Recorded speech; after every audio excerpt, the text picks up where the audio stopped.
लेकिन मनुष्य को ये सोचना चाहिए, और सब साइंटिस्ट को भी ये सोचना चाहिए कि आज हम एक छोटे से अमीबा से जो इंसान बने हैं, वो किस लिए, क्यों, क्या वजह है।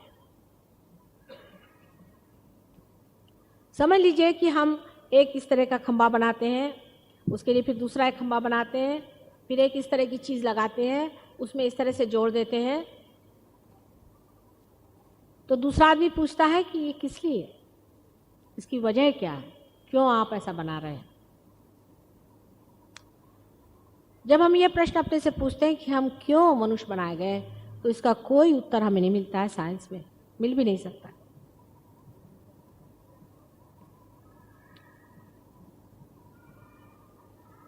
हम इसलिए मनुष्य बनाए गए हैं कि हम कोई न कोई विशेष तरह का इंस्ट्रूमेंट है, कोई व्यवधान है, कोई साधन है। हम किस चीज़ के साधन हैं ये हम नहीं जानते। इतनी सुंदर आकृति मनुष्य की बनाई गई है, उसके अंदर की रचनाएं इतनी सुंदर है। अगर एक मनुष्य की एक आँख ही को देखा जाए तो इतनी सूक्ष्म से सूक्ष्मतर उसमें चीज़ें बनाई हुई हैं।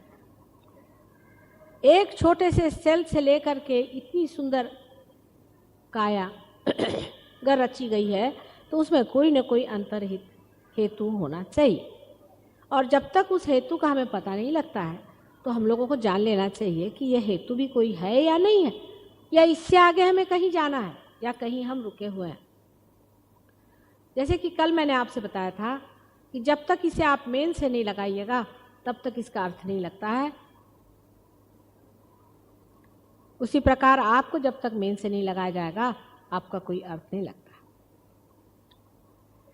लेकिन इसके अंदर जिस प्रकार वो व्यवस्था रखी हुई है कि इसे मेन से लगाया जा सकता है, उसी प्रकार मनुष्य के अंदर भी ये व्यवस्था है कि इसे मेन से लगाया जा सकता है। कुंडलिनी वही चीज़ है, वही लीड है,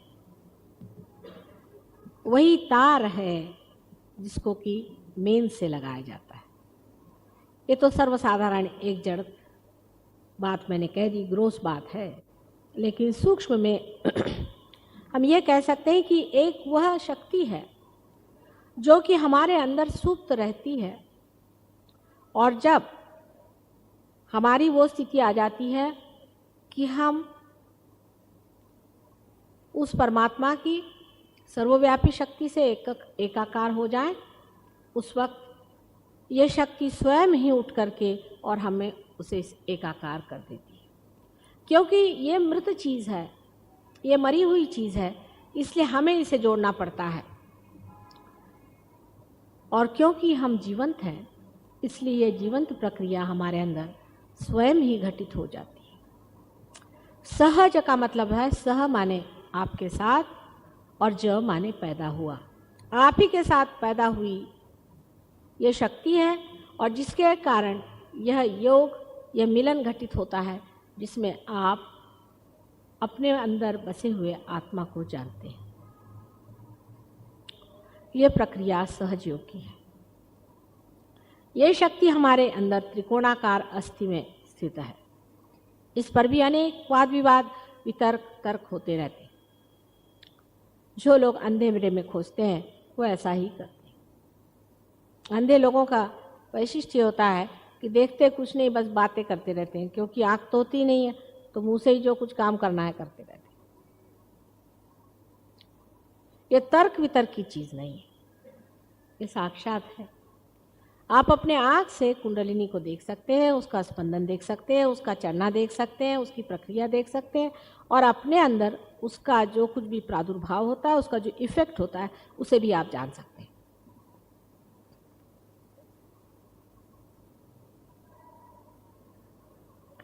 जब ये घटित होता है तभी आप जान भी सकते हैं कि संसार में सर्वव्यापी शक्ति है या नहीं है। ये जो भी बातें परमात्मा के बारे में कही गई हैं वो सच है या नहीं। उससे पहले आप अधूरे हैं, आप पूरे नहीं हैं। आप उससे पहले जान ही नहीं सकते। इसलिए आत्मा को जाने बगैर कोई भी अगर इंसान कहे कि मैं धर्म के रास्ते पे चल रहा हूँ तो वो गलत है, क्योंकि वो जानता ही नहीं है कि धर्म का रास्ता क्या है।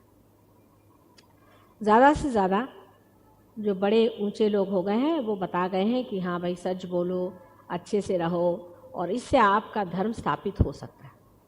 किंतु उस रास्ते पर आप चल नहीं सकते, उस पर प्रगति नहीं हो सकते, आप धर्मातीत नहीं हो सकते। उसके लिए ये घटना घटित होना ज़रूरी है। और इसीलिए जो लोग परमात्मा को जाने बगैर परमात्मा की बात करते हैं या आत्मा से संबंधित हुए बगैर परमात्मा की बात करते हैं, वे उसी तरह के हैं जो कि मेरा कनेक्शन अगर आपसे नहीं हो और मैं इस पे बोल रही हूँ, आप उसको सुन ही नहीं रहे, मैं पता नहीं क्या बात कर रही हूँ। आप चाहे परमात्मा के नाम पे किसी भूति का वर्ण कर रहे हो या परमात्मा के नाम पर आप कोई गलत ही चीज़ को पकड़े हुए हैं, इसको आप देख नहीं सकते क्योंकि आप अंधे हैं। परमात्मा को जानने के लिए आपकी आत्मा की आंखें खुलनी चाहिए। आप आत्मा से ही परमात्मा को जान सकते हैं, और कोई इसका तरीका है ही नहीं।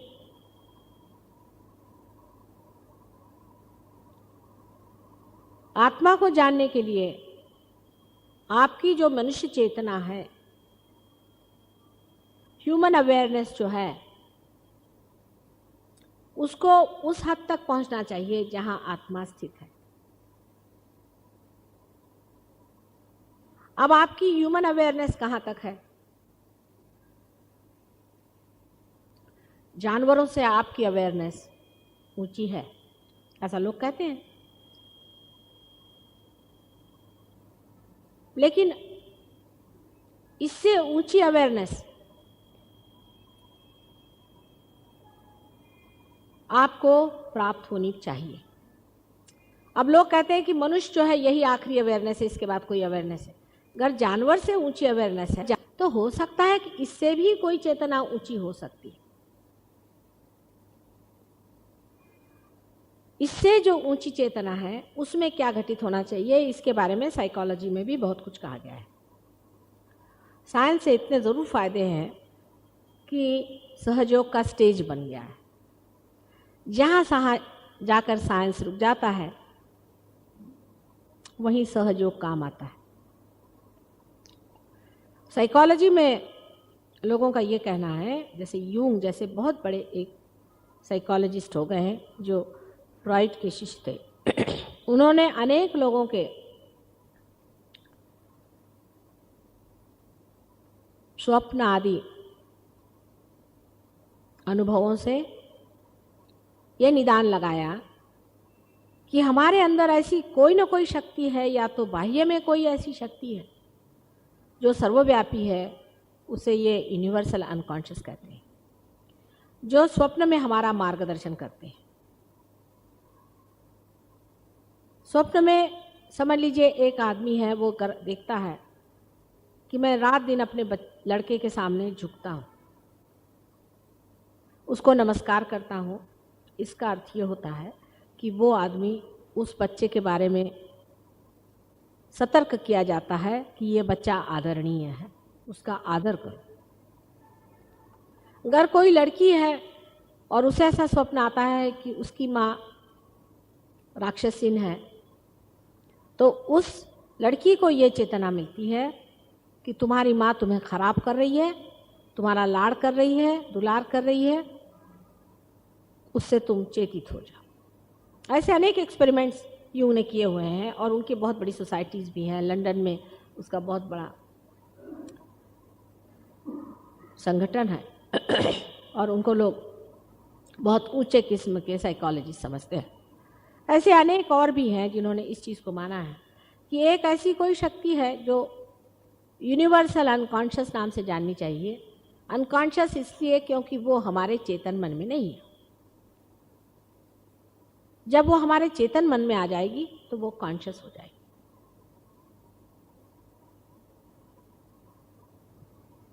सहज योग से आप इस यूनिवर्सल अनकॉन्शियस को या इस सार्वभौमिक सुप्त चेतन को अपने अंदर चेतन कर सकते हैं।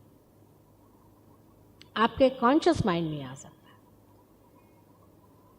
जिसको कि आप स्वयं चालित शक्ति कहते हैं, उसकी चालना आप कर सकते हैं।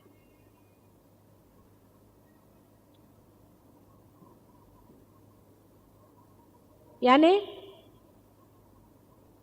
हमारे अंदर की जो ये सुप्त शक्ति है, जिसे कुंडलिनी कहते हैं, जो कि 3.5 कुंडलों में हमारे त्रिकोणाकार अस्थि में सुप्त रहती है, उसकी जागृति हो करके जब वो हमारे मेरुदंड से निकल करके और हमारे सहस्त्रार से, इस जगह से जिसे तालु कहते हैं, उसको छेद करके और उस सर्वव्यापी शक्ति से एकाकार हो जाती है, तब हमारे अंदर भी वह सर्वव्यापी शक्ति बहने लग जाती है। ये जब घटना घटित होती है, तब हमारे अंदर जो 7 चक्र हैं, ये हमारे 7 अंगों को बताते हैं,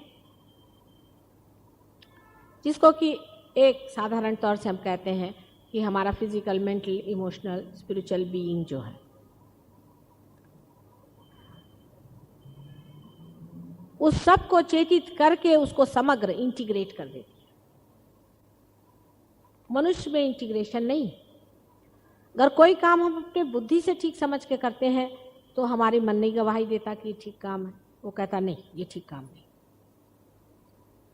अगर हम कोई मन से काम करते हैं तो शरीर कहता है कि बाबा हमारे तो उठने का मन नहीं है, हम नहीं करने देंगे।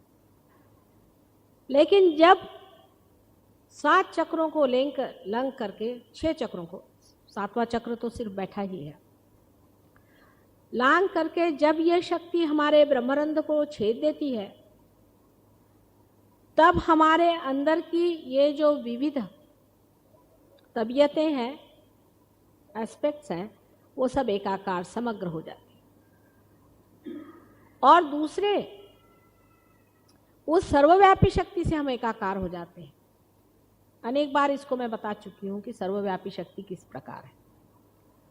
जैसे कि एक माला के अंदर एक सूत्र चला जाता है, लेकिन हर मन का अलग दिखाई देता है।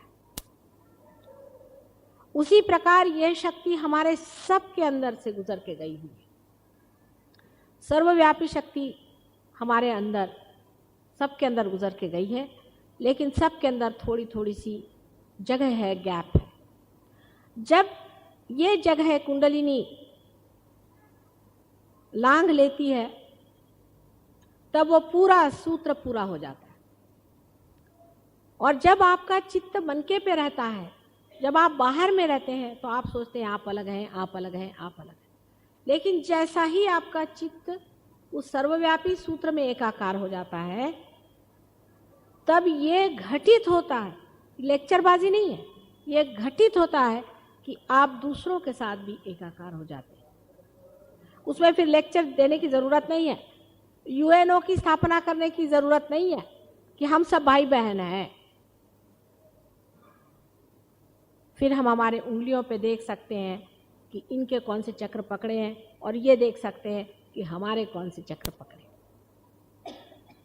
सब हम आपस में देख सकते हैं आपस को, और हम ये भी देख सकते हैं कि हमारे अंदर कौन सी कमजोरियां हैं, हमारे कौन से चक्र खराब हैं। हम अपने को देख सकते हैं, सेल्फ नॉलेज, और हम दूसरों को भी देख सकते हैं। और फिर हम उस एकतानता को महसूस करते हैं कि अगर इनको तकलीफ है तो हम चाहते हैं कि हमारी उंगली में भी तकलीफ हो रही, इसे ठीक कर दें। अगर हम इसे मसल दें तो इनकी तकलीफ अच्छी हो जाती है। अब दिखने को चीज़ तो ऐसी लगती है कि कोई जादूगरी है, लेकिन है ही जादूगरी। पहले ही मैंने आपसे कि मैं जो आपसे बात कह रही हूँ वो जादूगरी की चीज़ है, आउट ऑफ द ब्लू है। आजकल की दुनिया को देखते हुए कोई समझ नहीं सकता है कि कितनी कमाल की चीज़ है और कितनी ऊंची चीज़ है, और अभी तक हम पूरे तरह से अज्ञान में बैठे। जब आप इस चीज़ को पा लेते हैं तभी असली ज्ञान आपको आ जाता है, और आपको बड़ा आश्चर्य होता है जब आप पे सत्य प्रकट होता है। और सत्य क्या प्रकट होता है आप पे? आप देखने लगते हैं कि आप कुछ भी नहीं करते, आप सिर्फ मरी हुई चीज़ों का काम करते हैं। जैसे अगर कोई पेड़ मर गया तो आप फर्नीचर बना देते हैं और आप सोचते हैं कि आपने बड़ा भारी काम कर दिया। कुछ पत्थर ले आए, बिल्डिंग खड़ी कर दी, आप सोचते हैं आपने बहुत बड़ा काम कर दिया, लेकिन एक भी जीवंत क्रिया आप नहीं कर सकते। सारा ही कार्य, संसार का सारा प्लानिंग, सब कुछ परमात्मा की शक्ति करती है, परमात्मा का चित्त करता है। और जब आप उस चित्त में एकाकार हो जाते हैं तो आपको आश्चर्य होता है कि आप भी किस तरह से शक्तिशाली हो जाते हैं और आपकी स्वयं शक्ति किस तरह से बहने लग जाती है। हमारे लंदन में एक साहब थे, उनसे मैंने कहा कि तुम यहाँ बैठे बैठे सब चीज़ जान सकते हो। उनका कैसे? अच्छा, मैंने कहा तुमको किसके बारे में जानना? कहले हमें अपने पिता के बारे में जानना है। मैंने कहा अच्छा, उनकी धारणा करो, उनकी तरफ ऐसे हाथ करो। हाथ करते ही साथ उनके राइट हैंड साइड की इस उंगली के इस जगह में बड़े जोर का दर्द और जलन होने लगा। ये उंगली जो है ये विशुद्धि चक्र है, राइट साइड में माने फिजिकल प्रॉब्लम है, विशुद्धि चक्र। और ये जो नीचे में ये फादर की साइड है, ये सब फादर की साइड है, ये मदर की साइड है यहाँ पर। मैंने कहा तुम अपने फादर को फ़ोन करके पूछो। उन्होंने फादर को फ़ोन किया तो उनकी माँ ने फ़ोन लिया, वो स्कॉटलैंड में थे। तो कहा तुम्हारे फादर बहुत बुरी तरह से ब्रोंकाइटिस से बीमार पड़े हो। मैंने कहा अच्छा चलो यहाँ ही हम उनका ट्रीटमेंट कर देते, क्योंकि ये विश्वव्यापी शक्ति है, उसका इशारा आपके हाथों पे आ जाता है। लेकिन ये नहीं कि कोई साहब आ रहा है, माता जी ये बताओ कि घोड़े का नंबर क्या आएगा। ऐसे भी बेवकूफ बड़े होते हैं जिनको की अकल ही नहीं रहती है कि परमात्मा को क्या पूछना चाहिए। कहेंगे कि घोड़े का नंबर बताओ, नहीं तो कहेंगे अच्छा बताओ मेरे लड़का होगा कि लड़की होगी। बहुत तो बोलेंगे कि इनकम टैक्स में मैं छूट जाऊंगा कि नहीं। ऐसे ऐसे बेवकूफ लोगों के लिए नहीं है ये शक्ति, ये समझदार लोगों के लिए है, बुद्धिमान लोगों के लिए है, वाइज लोगों के लिए है।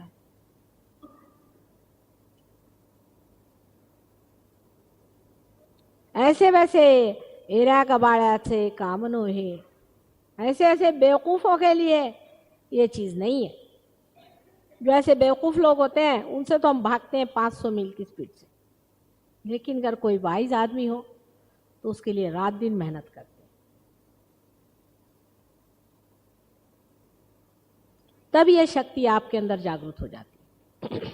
जब ये शक्ति आपके अंदर जागृत हो जाती है, धीरे धीरे आप इससे एक्सपेरिमेंट कर सकते हैं।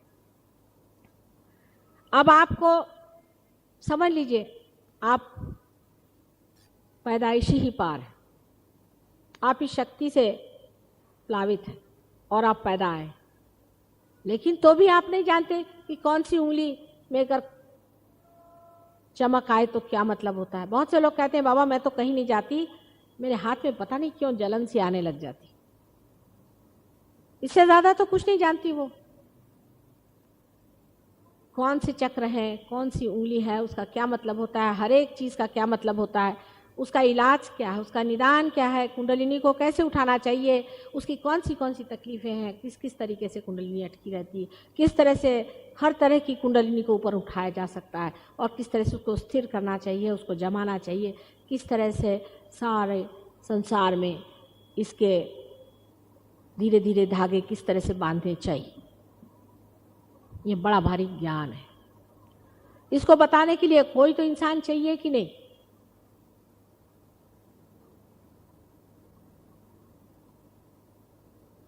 इसीलिए इसको बताने ही के लिए हम इस संसार में आए, क्योंकि हम जानते हैं सब।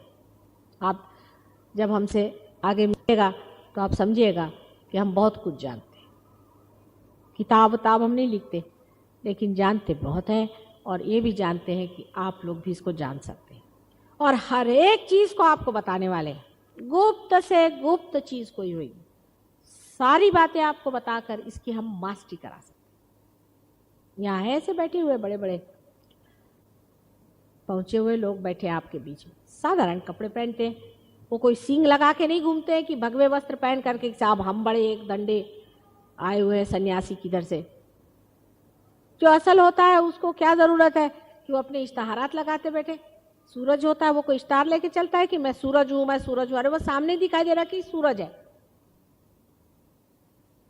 इसी प्रकार ये घटना अंदर की है, बाह्य की नहीं, बाहर की नहीं। हाँ, लेकिन बाहर ऐसे इंसान के मुख पर तेज आ जाता है, उसकी प्रकृति में शांति आ जाती है, उसके अंदर की जो कुछ आते हैं अपने आप छूट जाती हैं, प्रेममय हो जाता है, उसका स्वभाव चंचलता से हट जाता है, आराम से वो सोता है, परमात्मा के राज्य में आनंद में रहता है।